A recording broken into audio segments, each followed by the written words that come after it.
Welcome to another episode of DD on the Spot. As always, I'm your host, Ryan Johnson. And before I get to our guest here today, I'd like to remind everyone that if you enjoy this content, to please give a like and subscribe down below. I'd greatly appreciate it. We have Dee Black on the podcast. Believe me, she is not a relative of Rose Black. She's also from Australia too, but they are not related. We just talked about that literally before we started recording. But she's a WBFF figure competitor coming to us all the way from the land down under. Australia, but most importantly, she's our current guest. Dee, thank you so much for coming on the podcast. You're absolutely welcome. How are you? I am doing fabulous. Now, again, I always like to tell whenever I have Australians on, it is 11:30 at night here where I am, and if you can look behind her, it is during the day in Australia. What is the weather like today in Australia? Well, it is kind of in the middle of our winter right now, so it's kind of a bit depressing. It's pretty cold, wet, grey. Sorry, it's not the stereotypical Aussie sunny, hot weather that you might be expecting. It's like the opposite right now. Our winters in Minnesota, last winter, it reached -60 with the wind chill, Fahrenheit. What's that in Celsius? Like -80, I think. Ugh. Really? It was so cold that literally if you walked outside without any articles of clothing, it would take you 90 seconds to get frostbite. Oh, no, Yeah. no, thank you. Anything below 25 degrees Celsius for me is cold. Yeah, that's like that's a warm day in the winter. Yeah, I could depress everyone with that story, but yeah, it's so fascinating. But yeah, Australia, like I said, it's a great place. It's not going to be as cold as it gets here. But what really inspired and what really motivated you, Dee, to adapt this healthy and fit lifestyle? What's your backstory? Well, I do have a little bit of a long backstory, but I'll keep it kind of Take as much time as you short. want. Take as much time as you want. I'll keep it shortish. I guess growing up, I really didn't have the best self-esteem ever. I did have an eating disorder. I had bulimia. I had anorexia, and that went on for a little bit until I saw my younger sister starting to mirror my habits. And when I noticed that they were starting to replicate what I was doing, that was a real big warning sign that I had to change. So I did. And I got rid of all my bad habits, but the one thing that stuck was eating very healthy, so lots of fruits and vegetables and exercising. Um, and then maybe a few years later, when I was in university, I really didn't have a good home life. I had a partner that was a little bit abusive, so exercise and healthy eating for me was an escape, and it kind of just got from there. I felt stronger, and then as I was getting physically stronger, I was getting emotionally stronger too. That's so awesome. I mean, just to see, all these different stories that we have on the podcast. I mean, that's why I just love hearing them. And that is a great one too. But what really came first? Was it the nutrition part or was it the weight training part when it came to your journey? Hmm. I would say it kind of just happened at the same time because I felt like I really needed my weight training to be complemented and I really wanted to get the most out of it. So I'm a person that's all in. I'm all or nothing, so I don't do anything half-assed. I kind of just started to throw everything at it, so I made sure my eating was on point. I was drinking lots of water, and I was weight training, 3 to 5 days a week. Yeah, and that's honestly just so important. Is just that consistency because we've had so many times where people have come on and just talked about, hey, if I only, did it like once a week for a little while, then it's all gonna go to ruin. So just keeping that consistency is so important. But I always love to say, if you were to walk into a gym with 100 people, there's 100 different reasons as to how those people got into shape, whether it comes down to their diet, their nutrition, how many reps they do, what exercises they do. So many little things add up to the overall package that people end up seeing that I always say it can just be so hard for people to find out what works best for them because if you're to walk up to someone and say, hey, what did you train for this body part? It looks amazing. What works best for them 99% of the time is not going to work as good for you. Was that a struggle for you sort of figuring out what worked best for your individual needs? Not really, because I kind of just felt like I went with what I liked. I was really intuitive with what I was doing. If it didn't feel right, then I just didn't do it. If I was doing something and I felt awesome, I just kept doing that and just smashing it. That's like one of the best answers we've ever had is that you just kept doing it if you felt because honestly, yeah, like so many people I think kind of lie on that question where they're like, oh no, I kind of figured things out. Where it's like, let's be honest, a lot of people when they go in there, they just do what they like, and then if they like it, and if they do really good at it, then they just keep up with it. But yeah, that's a great answer. But I love asking this next question because everyone's genetics are different. what was one body part when you started training that really, really took off that you don't need to train as much? And then what was one body part that sort of lagged behind that you had to train to overdrive to get it to catch up with everything? I'll give you my examples first. So for me, my back is something that I don't have to really train at all just because I had jobs all throughout college of, lifting and loading heavy trucks full of, like 100+ pound packages. So either you got a really good back or you quit. Those were basically the two options. But I'm also 6'3". So I am very tall. So my lower body is just absolutely shot where I have to train it continuously to get it to look like any semblance like I train it at all. But what were those body parts for you when you were getting started? Yeah, and I think for you being tall as well, that's quite a common thing because you've got longer levers, right? So unfortunately, you've got to train your legs just that little bit harder. But um, no, I felt like I was really upper body dominant. I mean, my legs were not, they didn't look tiny, but definitely my upper body is very dominant. So my chest and my arms, I've now gotten it to a point where I can get away with training it every now and again just to maintain, but I really don't have to touch it very much to get growth, which is awesome. But my legs, I have to smash them like 2 or 3 times a week. I was gonna say anyone look at some of her photos on Instagram and you'd be like, yeah, that's totally true. Also, your traps too are super huge. When I looked at that at some of your photos, I was like, oh my god, wow, she really, really goes hard. So yeah, that's awesome. And I always say for me too, calves, number one pet peeve, because that is 99. Yep, see, we get that reaction every time. That is 99% genetic. I could train my calves every single day. I always say I could inject pure muscle into my calves and they wouldn't grow. It's just find me something for calves other than getting like implants, but I'm not that crazy. But other than that, it's like that is just the one muscle group where I'm just like, oh my god, if I see someone walk in with just huge calves, I'm just like, you lucky son of a. Unfortunately, they are genetic. If you don't have the genetics for big calves, then it's just not going to happen. It's just not gonna happen. So I guess I'm just Sorry. gonna. Yep. I guess I'm just gonna have to deal with that. But how long into your journey before you decide that you wanted to try competing and try doing a show? How long into it? Not very long. No, there was a lady at the gym that I was watching, and she was just like huge, and I was like, wow, she looks amazing. So I decided pretty quickly because I just, as soon as I started using weights, I loved it straight away. There was no question. So it probably would have been like a good few months into lifting. I was like, yeah, one day that's going to be me. That will be me. And then how long before that actually came to fruition? How long before you actually competed? Unfortunately, it did take a while. I was one of those people that having those self-esteem issues in the past, that kind of was something that always sat in my brain and kind of scared me out of getting on stage for the first time. So it was a really long journey for me, but I eventually got there in 2017, and it was well worth the wait. But I guess for me, I also wasn't willing to get on stage with a package that I didn't feel was amazing. So Yeah. getting on stage was always something I wanted to do, but it did take me a long time to get there. Well, and yeah, it doesn't really matter how long it takes because, like we were talking about before, so many people it might take them longer to develop that package. We have some people who, they can go to the gym for a year and all of a sudden they look great, and then we have some people that it takes longer time. That just shows that everyone's body is different. But at least you did that because that is just such a huge accomplishment that we'll be talking about in a few minutes. Just people just don't realize what that takes to be able to step on stage. That honestly, just being able to step on stage, that's like something that you should be proud of immensely because of just how much that takes. But I always like to say, if you were to poll the general public, 95% of people do not have the drive and the determination to be able to get into shape to go on a prep. Just to get on that prep in and of itself. But when you're going on a prep, that is notching things up to an extreme where, your diet has to be perfect. You have to get all of your workouts in. Everything just becomes so scientific. What was that experience like from you going from, just working out and, getting in shape, getting stronger to then going on a prep, which is just so scientific with everything? You know what? For me, it really wasn't that bad because I was already living the lifestyle anyway. So for me, the transition was really easy. It was kind of more towards the later stages where you had to get super duper lean, where it got really hard and you weren't being social very much. You weren't sleeping very well. You're constantly hungry. You're going to bed early just to get rid of the hunger pains. But for me, yeah, I was already living the lifestyle. So transitioning for me was not really, it was nothing. How'd you deal with the cardio? Was that a struggle?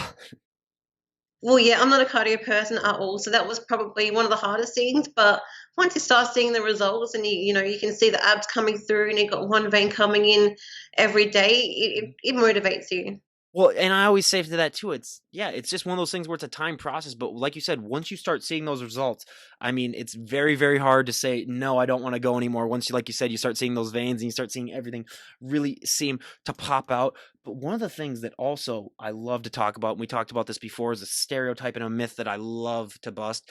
It's gotten better the last 5 years due to Instagram, I think, in part, but it's still a significant myth that still a lot of women believe where if they go to the gym and they pick up one weight, they do one push up, they do one pull up, they just do anything, they're just gonna hulk out and put on, 50 pounds of muscle overnight. And I always say to that, I would pay you my entire life savings. Everybody and their brother would want to buy whatever you're selling. You'd be like the first ever trillionaire. You'd probably get kidnapped by the government, and basically they try to take your genetics and force them onto basically every other person. But it is just such a myth. This is a two-parter. So number one, did you have that belief at all when you were getting started? And number two, even if you didn't, I bet you still hear that all the time. How do you like to respond to that? That myth, it still makes me laugh. But like you said, Instagram definitely is changing the way that females look at weights. 100% just because it's on a bigger platform now and it's becoming a little bit more accepted that yeah, in order to be more toned, I hate that word, but I'll use it anyway because that's what people like to use. That you do have to lift weights. And I'm really glad for that change. I'm really happy for that to happen, but there's still a really long way to go. Um, I think a lot of females in particular, they think that you either have to, um, what am I looking to say? They think you either have to bulk, I mean, cardio or weights. You have to choose one. And I'm like, well, why not do both? I don't think your training, no matter what, if you're looking to lose fat or gain muscle, your training really doesn't have to change much. It's really just a diet and the cardio that has to change. But weight training all year round is what you should be doing, Oh, 100%. 100%. And can I just say, every time someone with an Australian accent says tone, I always think that's the best thing ever. So that's like the high. I mean, I got Rose Black to say it, and I got you to say it. So okay, my goals are starting to slowly come complete. If I can get every Australian guest to say tone, because just the way it comes out is just so. I mean, it's just like liquid to my ears. Basically, it's great. But yeah, I couldn't agree with you on that. And I always love to tell the story of when I was getting bigger and stronger and going to the gym. One of my really good friends, she came up to me and she said, Ryan, I see that you're making all these changes. I want to go to the gym with you, but I'm just afraid that I'm going to get too bulky. And I told her, I said, look, the amount of weight that you carry in your purse when we go out to clubs or when we go out to get something to eat, she had a very heavy purse. I do not know what was in that thing. I mean, it probably weighed at least a good 20, 25 pounds, but I said, it weighs more than 90% of the dumbbells in the gym. And that sort of, made her laugh, first of all. And then it sort of convinced her that, to maybe go in and give it a shot. And she really, really enjoyed it. And that leads me into the next part of the question. One of the biggest things that I think impacts women so much more positively than it does men, at least when it comes to working out, is the confidence boost that it gives you. I mean, you were just talking about in and of itself how you were getting emotionally stronger and mentally stronger along with the physical strength when you started working out. And I always say that confidence boost is one thing that you can take from the gym and really use it to apply to every single aspect of your life. How were you able individually to take that confidence boost and that mental strength that you were getting from working out and use that to better your life? Yeah, 100%. Yeah, that's a really good question that you've just asked me. But in my early days of lifting, it basically gave me the confidence to leave that really bad relationship that I was in at the time. So I wasn't afraid of my partner anymore. I had the confidence to be able to say, you know what, this really sucks. I'm going to leave this part of my life. And I 100% think that, the confidence that I had from weights will help me to do that. Just because I was feeling, physically weak and I was feeling mentally weak before, and now I was feeling mentally and physically strong. That was, yeah, pivotal for sure. And that's why I love asking that question, because for so many people, that just makes such a big difference. And that's one of the reasons why I try to encourage people to get into working out, because just that confidence boost that it gives you. I mean, even for me, sky high, I mean, I was able to talk to people that I normally would have never had the courage to talk to, especially girls at bars, let's be honest. But other than that, I mean, just having that extra added confidence boost too, where you feel good walking down the street and just being like, you know what, it just shows that you really work hard too. I think for a lot of different people. So that's just another great positive, but probably the biggest thing that just shocked me. Absolutely would have never guessed it in a million years. But when I started, talking to bodybuilders, I would have never guessed that for so many competitors, posing is the hardest thing for them. It's harder than their nutrition. It's harder than their working out. Yep, we get that too. We get that same thing every day, that same response. I mean, I like to compare it now to being a perfect driver, where you can be a great driver, you can never be a perfect driver. You can be a great poser, you can never be a perfect poser. It's always ever evolving. What has your experience with posing been like? Well, you know what? This is a really amazing question that you just asked, because my feedback in my last show was that I needed to smile more. And I was like, you mother. So I could have won this show if I smiled more. So yeah, posing is 100% more important than how you look. It will come down to the posing on the day. For sure, it will bring you down if it's not perfect. That's when that next show, if those next judges are there, what you do is you paint your teeth black and then you smile and then it looks like you don't have any teeth or something like that. You got to do a prank like that on them, and then just be like, "Oh yeah, I'm smiling. No, what's the?" But yeah, I'm not joking. I had a podcast earlier today before I went to work, and the guest was saying the same exact thing, that just smiling for them was just the hardest thing, because people don't realize when you're on stage for that extended period of time. We've had guests that have been on there. I think the last guest was on for 47 minutes because her last name started with a B, well, just like yours. So she gets called out at the first time when they're doing, the comparison. So you have to stand there and watch the other people, but she's like smiling for that long. It was almost impossible. So It's really hard for sure. Yeah. When you're up there for 45 minutes and you're sweating under the lights and you're trying to, think about moving slowly and walking and not falling over. All these things are going through your head. The last thing you're thinking about is smiling. No, I could not even imagine what that's like, and also making it look effortless and gracefully. I mean, let's be honest, when you're all dieted down and you're all just depleted, it is so hard to make everything look gracefully. But just from all of that muscle memory of keep doing it, and then the most shocking thing for me too is that a lot of these times they say that after a good posing session or even after your competition, you are more sore than normally when you just get a regular workout in. Which, I mean, when you do think about that, you're like, oh yeah, probably because if you're flexing for 40 minutes or so, you're gonna be very, very sore. But what is your favorite pose to do, and what is your least favorite pose to do? Well, I guess with WBFF, our posing is quite different to IFBB. WBFF has separated themselves a little bit from that style, and it's more of like how do I say? It's almost like touching yourself. So you're very gracefully just dragging your hand up and placing it on your head and moving it down slowly down your chest and just floating very gracefully in between one pose to another. I guess my favorite pose for me, just because it worked my angles the best, was side on, and I had my hand on Oh my yeah, side, that one. Yeah. made my dot pop out really nicely.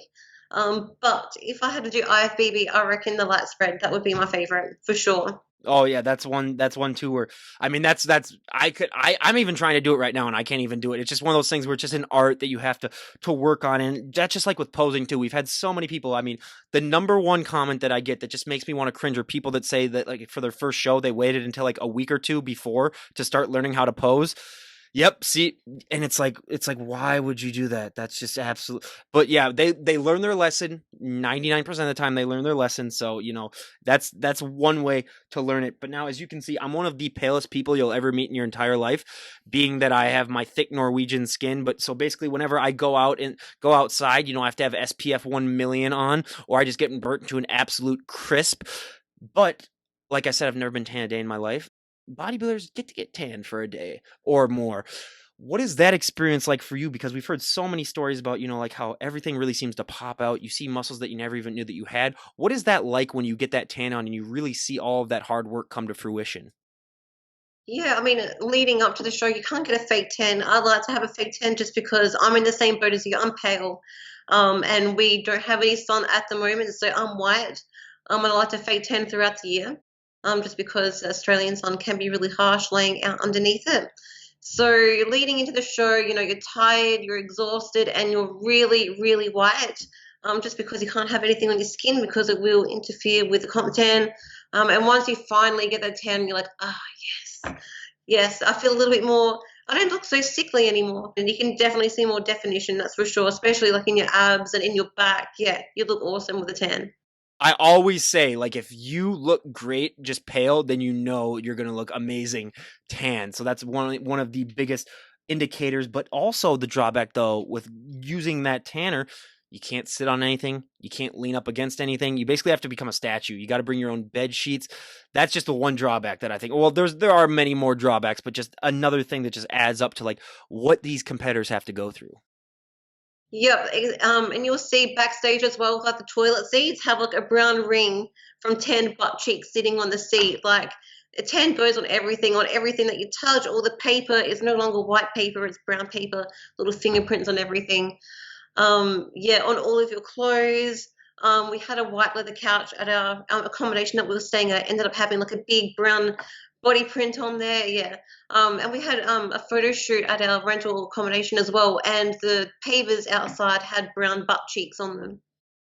Oh, that's awesome. But yeah, again, it just goes to show that dedication that these competitors have to be willing to do that just for the show, and that just is so inspiring and so admirable that I mean that's why I love having people come on and talk about it. But a question that I ask all my guests, whether they be my bands, my musicians, or my health and fitness guests, for my bands, I always ask, what is that feeling like when you get to go up on stage and perform live in front of hundreds or thousands of people? But that also applies to the Bibelers as well. What is that feeling like for you when you get to step on stage and show off all that hard work that you've been working months upon months on? Honestly, backstage you're panicking. You try not to, go crazy. You're like, nope, I'm not going on stage. I'm just gonna bail right now. But then as soon as you see the stage, something in your brain just flicks. And for me, I just go into autopilot and kind of it just comes naturally. I'm not too sure what it is. Maybe I just go into my like stage persona or something like that. But literally something in your brain just changes. And then you step off stage and you're like, oh, that really wasn't that bad. When you're on stage, does time seem to fly by or does it seem to stand slow? It flies. It flies, and you're like, oh, geez, all of that for like 2 minutes, really? Oh yeah, and that's one of those things too where it's like you train that long and that hard for that short amount of time, and it's like you better be coming prepared for that. But also just being up on that stage and just seeing, all that you've accomplished, does that honestly make everything worthwhile for you where you're just like, yes, this is why I love what I'm doing? I feel like you don't really get to appreciate it until after when you've had some food and you start to like really think about everything that you've gone through and you look at some pictures of yourself. That's when it really starts to hit you and sink in, for sure. And that you actually led us perfectly into our next question. What is your go-to post-show meal? Well, I have a lot of post-show meals. But this is the thing. As a competitor, you have like all these screenshots of food on your phone. You're like, yeah, I'm going to eat this after my show. I'm going to eat that. I'm going to get some KFC. And then after you have your show, you maybe have 2 bites and you're like, you know what? I'm done. I feel sick.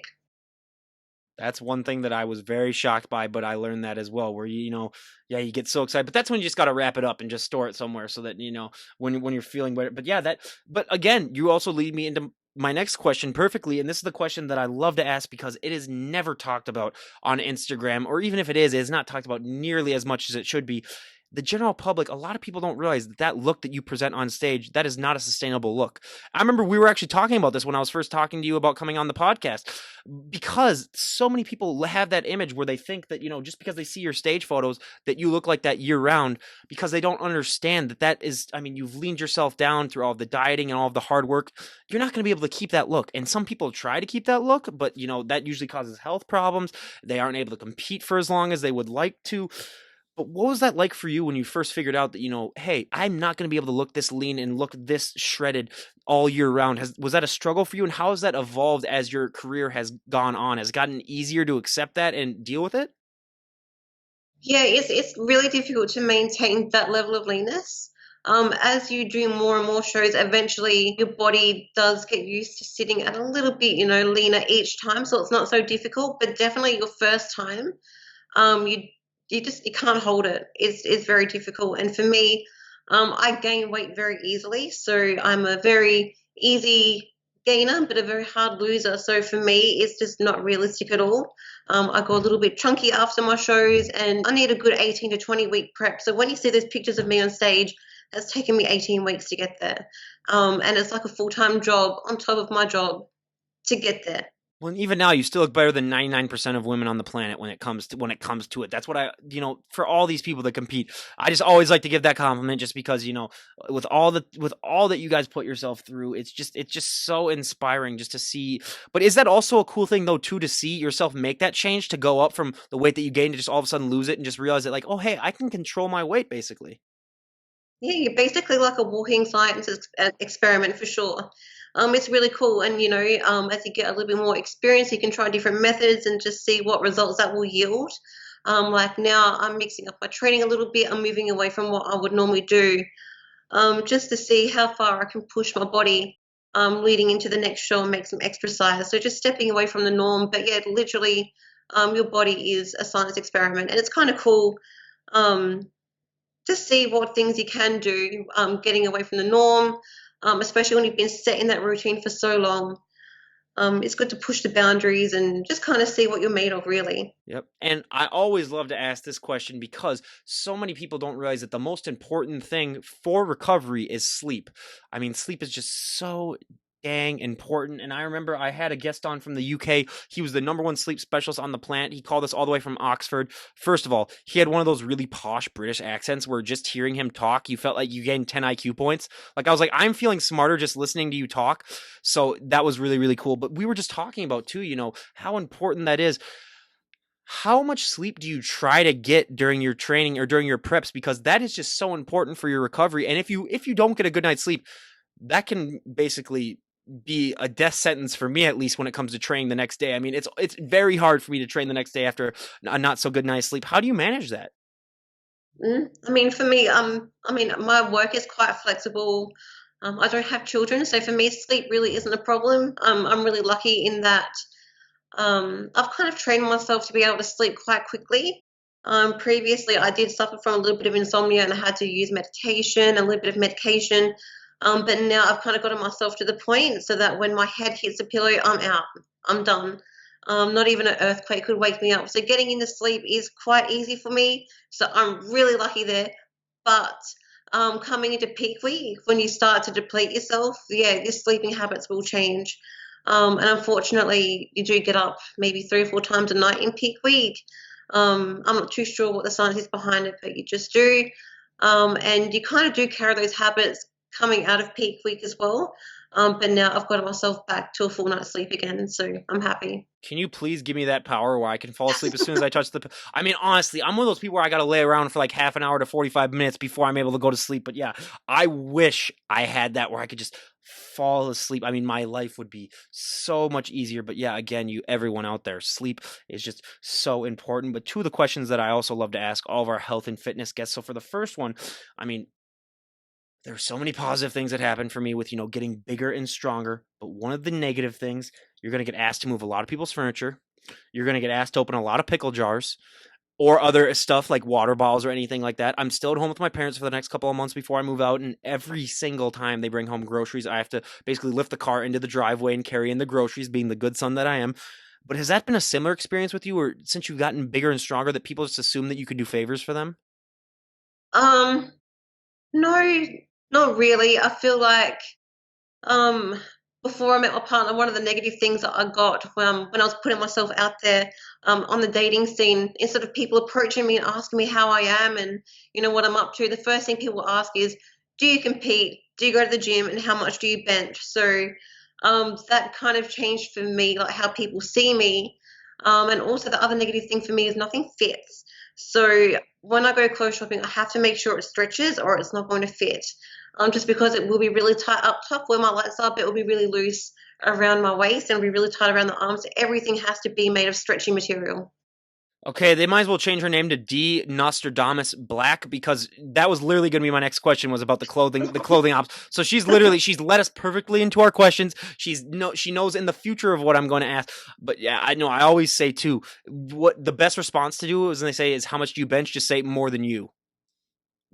Yeah, I did say that. It didn't go down very Yeah, well or I get a high five. It just depends on the person. yeah, But yeah, that was the question that I got all the time. And I was like, really? Like, can you think of something yeah. original? It's getting old. Well, and then it's like, do you compete or do you go to the gym? It's like, really? Really? You're gonna add, do I no, this just comes naturally. I just fell asleep and I woke up like this. Yeah, that's I mean, I always found that amusing when people would come up and ask me that too. But I also say, being 6'3" too, that's a double-edged sword where I'm gonna get asked to move people's stuff, even if I didn't have any muscle at all. But hey, it comes with the territory. But now we got some Australian specific questions that I love to ask our Aussie guests. So you were telling me before, and I think the whole entire audience should hear this because I was talking about Vegemite, and you were saying that us Americans eat Vegemite not in the proper way. So could you please explain? So could you explain for all of the American audience here that might be interested in trying Vegemite at some point in the future, how to properly consume it? Yes, so I've noticed on a lot of YouTube channels that Americans will try Aussie food and they go straight for the Vegemite, and you treat it like, sorry, what do you call it? Jelly, Hmm. Jello, peanut butter and Jello. Is that Yep. what you call it? Jelly. Yep. You treat it like that jelly. Yeah, sorry. Jelly for us is like the gelatin mix that you eat in the bowl. Anyway, you guys kind of like spread it really thick on the bread, and of course, it's going to taste like. You're meant to like literally get your knife and put like the end of the knife into the Vegemite and spread it very, very thinly with butter, and it will be delicious. I promise. So wait, you're telling me you've never had peanut butter and jelly before? Oh no, I have for Oh, sure. Yes. I was gonna say if you didn't know, I was like, oh my god, I might need to like send it something to her because I feel bad. But yeah, again, everyone, if you're eating your Vegemite, make sure to follow those tips, and I will do that now too as well, and I will let everyone know how that goes. But now also being in Australia, I gotta ask, we were talking about this too before, like the wildlife. You see a lot of kangaroos in the town that you grew up in, and you see, a lot of wild animals. Is do you ever? I mean, do you have to use a lot of caution then when traveling to places because you know that there is a lot of wildlife around? Yeah, for sure. Especially when I'm driving back to see my family who live in the country, for sure. Especially when it's warmer and when it's heading into nighttime, kangaroos will be on the road. Especially because where they live is quite isolated. So there's kangaroos everywhere, and there won't be just one or two. There'll be like a whole mob. So you do have to keep an eye out on the road. But it's kind of cool. You wake up in the morning and you open up the window. There's like a kangaroo on your lawn, and it's like eating the grass all peacefully, and it is really cool. Yeah, I always say to see one out in the wild would be definitely a really cool experience for me. But now we go to the questionnaire part of the podcast where we're just going to ask Dee here about a half a dozen or so questions that we ask all of our health and fitness guests, and we're going to see how her answers stack up to everyone else that we've had on the podcast, sort of more of like a getting to know you. So for our first question, what is your go-to workout song at the moment?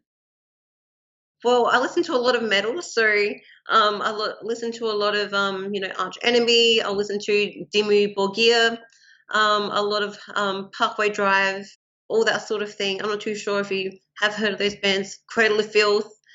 Oh yeah, yep. Um, yep, all those sorts of bands. I don't know. I just can't listen to something that's soft. I really have to Yep. listen to something heavy just to like push me through and get me in that headspace. I always say whenever I know it's leg day, I gotta have some Metallica on or any type of those, like old classic, heavy metal music. But I also like the cheesy '80s music, like the Bon Jovis, the Journeys, just the really cheesy stuff. But I have a problem. So I have a gym at home, which is nice. And when I say a gym, it's just basically enough to take a pump. I mean, or to keep a pump. It's just a couple of exercise machines, a few dumbbells that I work out at probably about half the time, and then the other half when I do go to a normal gym, I'm one of those guys where I gotta wait for the beat to drop. So if I'm doing like a lat pull down, I've had times, excuse me, I've had times where I've just been waiting for like 30 seconds and I've had people come up to me and say, "Hey, are you all right? Did you like pull out your back or something?" And I'm just like, "Nope, just waiting for the beat to drop." So I am known throughout my gym as the guy who waits for the beat to drop. But hey, you know what? I carry that with pride because it's better than being known for some other things. But for our next question of the questionnaire, what is one item that you always need to have in your fridge at all times? Cool. One item, eggs. I eat like eggs after eggs after eggs. If I could eat eggs all day, I would. Just eggs. We hear that answer. That and chicken are probably our two most popular answers, but I always say for me, the most shocking answer was mustard.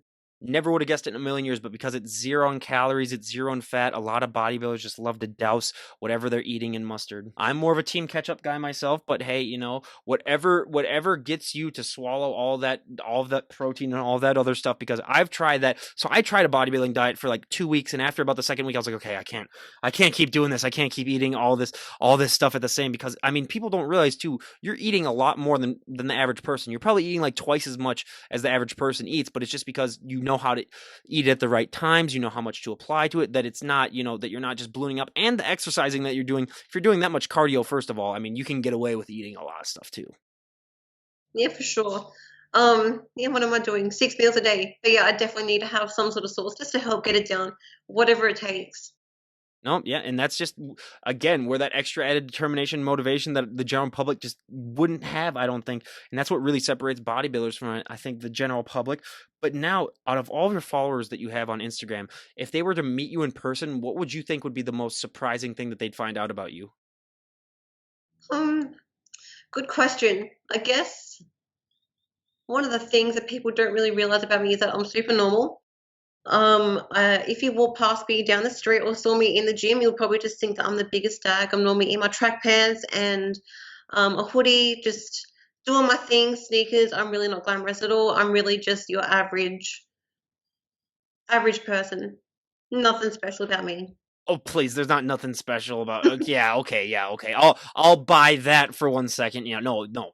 Every person is special in their own way, and obviously you have shown that you are a very, very special person.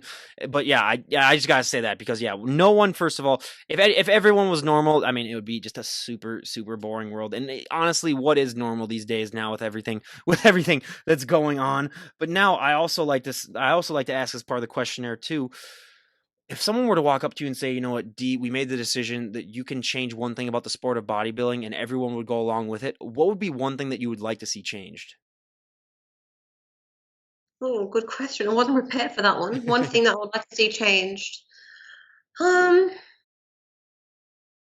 that it was more affordable. That would be awesome. Yep.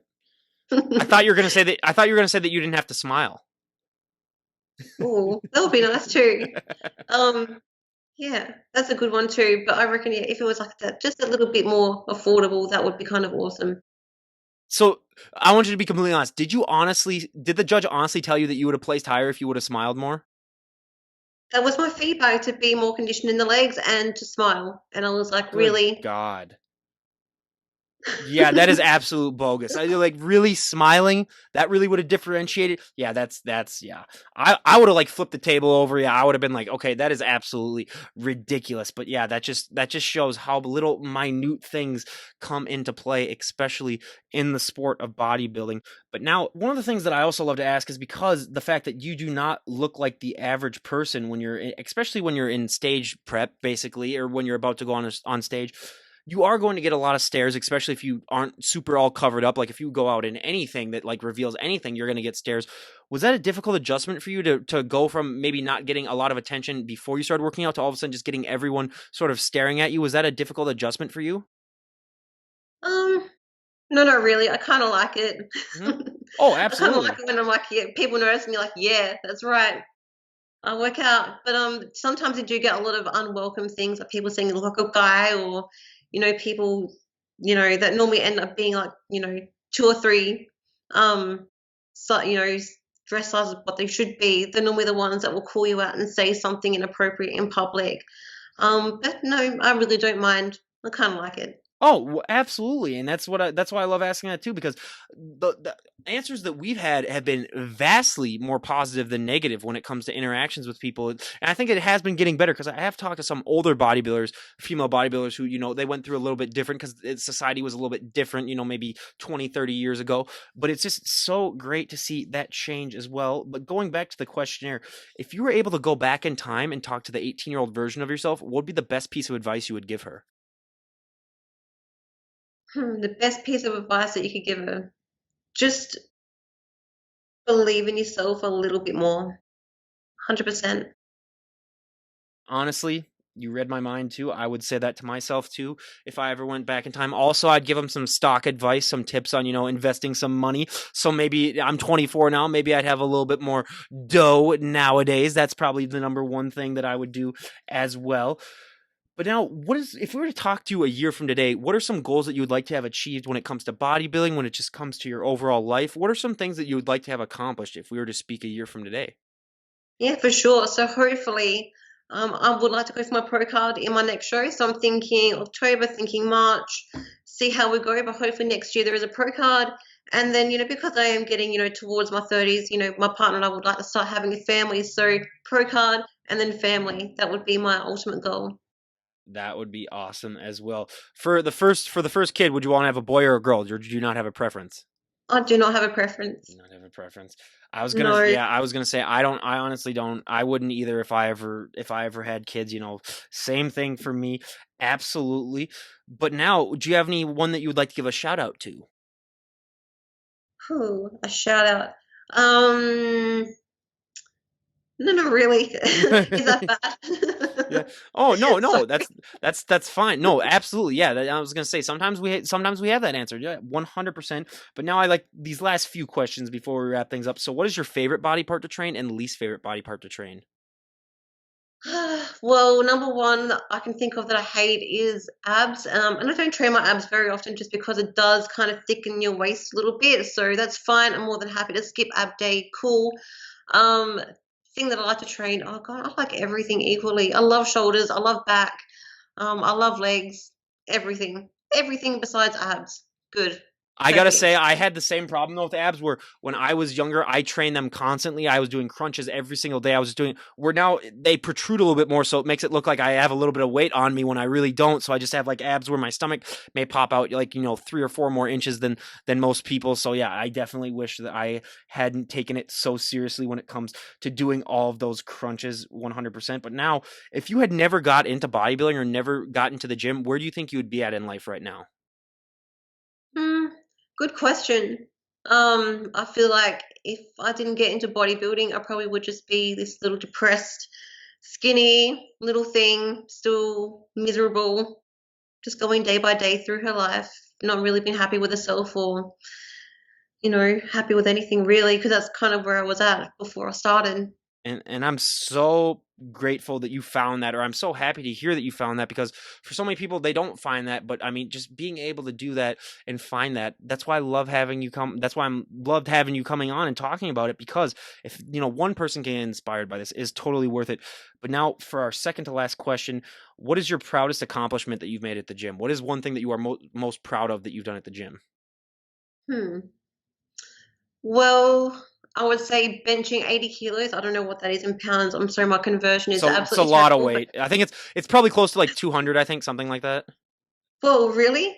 Maybe. I'm not sure. I think kilograms is it. It might be more than is. I think 1 kilogram might be 2 pounds, but I'm not sure. Or a little bit I more think than it's 2 pounds. 2.2. 2.2. So yeah, let me do it. That's 196 pounds.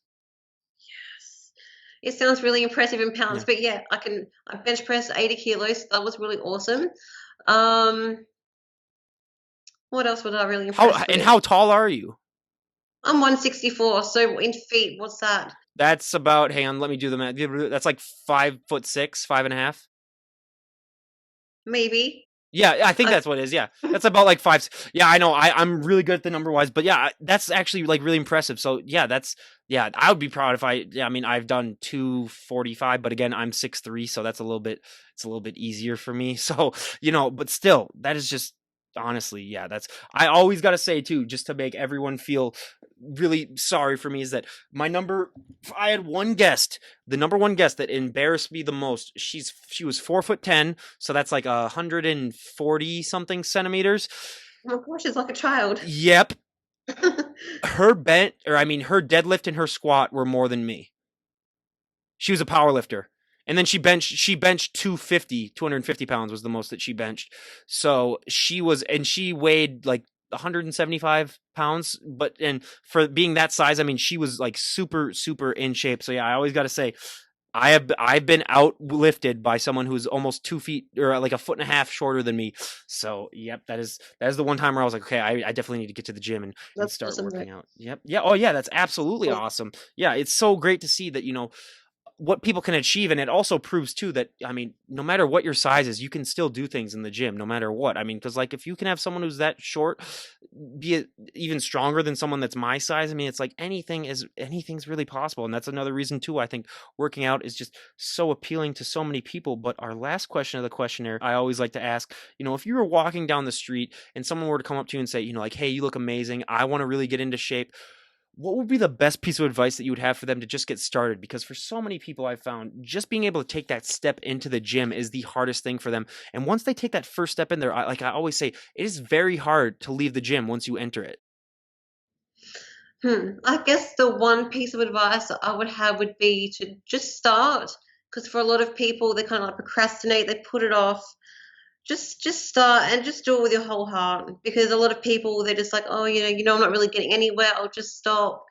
Be persistent, keep going. Just do it. Don't even think about it. Just go. Honestly, People overthink it.